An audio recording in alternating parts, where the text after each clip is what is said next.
New Zealand की सी team और Ireland जैसी टीम्स के खिलाफ हारने पे हर कोई हमें ट्रोल कर रहा था। आज हम लोग हारे इंग्लैंड की फुल स्ट्रेंथ टीम के खिलाफ, तो अब हमें कोई कुछ नहीं कह सकता। लेकिन इन ऑल सीरियसनेस मुझे लगता है आज हमारी बेहतर परफॉर्मेंस थी। ख़ास तौर पे हमारी जो बॉलिंग है उसमें हमने एक डिसेंट स्कोर पे इंग्लैंड को रिस्ट्रिक्ट कर लिया था, क्योंकि इंग्लैंड जैसी पिचेस पे 180 का स्कोर चेज़ करना नॉर्मली इतना कोई मुश्किल काम नहीं होता। तो बॉलर्स और फील्डर्स जो हैं वो हमारे चार्ज्ड अप लग रहे थे। उन्होंने एक अच्छी एफ़र्ट की और इवन अगर आप बॉलिंग फ़िगर्स देखेंगे, तो शादाब खान के अलावा किसी भी बॉलर के फ़िगर्स बिल्कुल भी बुरे नहीं थे। तो मेनली गलतियाँ हम लोग क्या कर रहे हैं जो हमें वर्ल्ड कप से पहले इम्प्रूव करने की ज़रूरत है, उस पे बात कर लेते हैं। वैसे तो 2-3 ही चीज़ें हैं, जिस पे मुझे लगता है अगर हम लोग थोड़ी-सी एडजस्टमेंट ले आएँ, तो हमारी जो टीम है वो काफ़ी बेहतर पोज़ीशन में आ सकती है। एक तो ये कि हमें टाइम आफ्टर टाइम ये चीज़ नज़र आ चुकी है कि हमें 4 फ़ास्ट बॉलर्स के साथ जाना बहुत ज़रूरी है। आज जैसे हमने देखा है कि शादाब को 4 ओवर में 55 रन पड़े हैं, उसकी जगह अगर हम लोग कोई नसीम शाह या अब्बास अफरीदी को भी खिला लेते और वो भी बाकी फ़ास्ट बॉलर्स की जगह की तरह कोई 30-35 रन दे देते 4 ओवर में, तो हो सकता है कि हम लोग इंग्लैंड को और काफ़ी कम स्कोर पे रिस्ट्रिक्ट करके एक हमारे लिए काफ़ी कंफर्टेबल रन चेज़ हो जाती।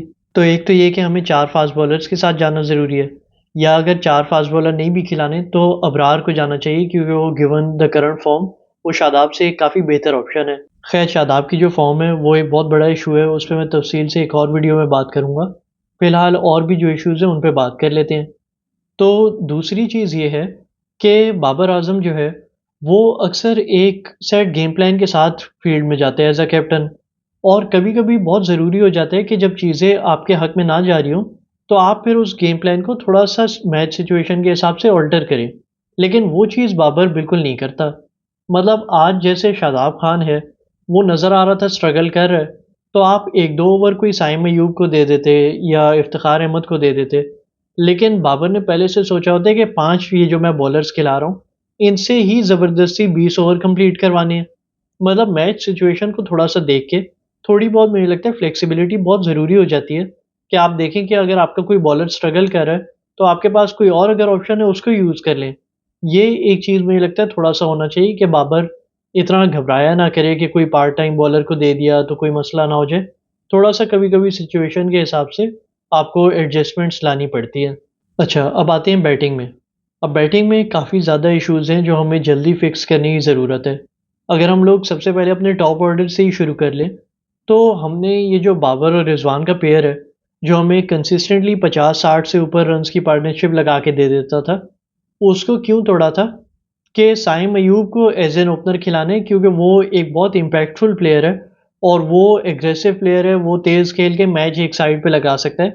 तो इसलिए हमने बाबर और रिज़वान के ओपनिंग पेयर को तोड़ा था।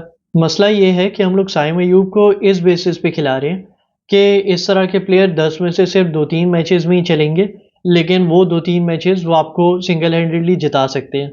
लेकिन मसला ये है कि साइम अय्यूब के वो 2-3 मैचेस भी नहीं आ रहे। इनफैक्ट अभी 21 टी20s हो चुके हैं। अभी तक साइम अय्यूब की टी20आईज़ में एक भी 50 नहीं है। तो इंटरनेशनल क्रिकेट में अभी तक साइम अय्यूब काफ़ी ज़्यादा स्ट्रगल कर रहा है। और दूसरा या तो ये हो ना कि हम लोग कहें कि यार एवरेज सिर्फ 18 से 20 की है, लेकिन 150 प्लस का स्ट्राइक रेट है, तो फिर नज़र आता है कि वो जब चल जाए तो वो क्या कर सकता है। लेकिन मसला ये है कि साइम अय्यूब इंटरनेशनल क्रिकेट में एक तो 21 टी20s में 15 की उसकी बैटिंग एवरेज है और स्ट्राइक रेट भी सिर्फ 127 का है। तो ये भी नहीं है कि वो कोई बहुत इंटेंट वाली, वो जो फुरकान भट्टी की लाइन है ना, इंटेंट वाली तेज़ क्रिकेट शान मसूद की, वो इंटेंट वाली तेज़ क्रिकेट हमें नज़र नहीं आ रही। तो उसका 127 का जो स्ट्राइक रेट है, वो दिखाता है कि वो अपनी शॉट्स खुल के नहीं खेल रहा। और हमने उसको इतना ज़्यादा बैक इसलिए किया है कि वो इम्पैक्टफुल प्लेयर है, लेकिन वो वाला इम्पैक्ट अभी तक अनफॉर्च्युनेटली उसकी गेम में मिसिंग नज़र आ रहा है। तो देखने वाली बात ये है कि पाकिस्तान क्या आगे भी उसी के साथ कंटिन्यू हमें करना चाहिए, या फिर उस्मान खान को इस सीरीज़ में एज़ एन ओपनर मौका देना चाहिए, ताकि वर्ल्ड कप से पहले हमें अच्छी तरह से पता हो कि हमारी बेस्ट ऑप्शन और बेस्ट कॉम्बिनेशन कौन-सा है टॉप ऑर्डर में। अच्छा, साइम अय्यूब के बाद अगर हम लोग रिज़वान को चले इग्नोर कर देते हैं, क्योंकि कभी-कभी जल्दी आउट होना नॉर्मल है टी20s में। उसके बाद आते हैं बाबर पे। अब बाबर भी आज फिर से जिस तरह से टी20s में खेलना चाहिए उस तरह से नहीं खेल सका, और आप ये चीज़ जिस तरह भी जस्टिफ़ाई करें कि ठीक है वो 2 जल्दी आउट हो गए थे और एंकर प्लेयर है, दूसरी तरफ से फ़खर ज़मान हिटिंग कर रहा था।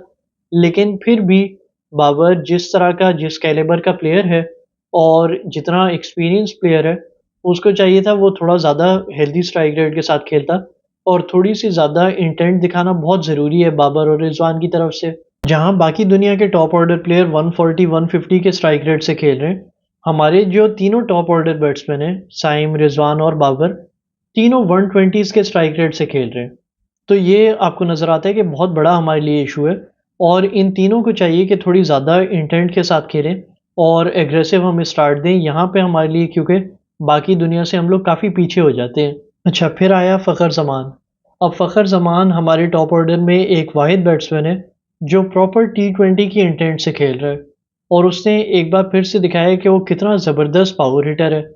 अब फ़खर की जितनी अच्छी फॉर्म चल रही है, वो देख के लोग कहते हैं कि यार उसको ओपनर खिलाओ।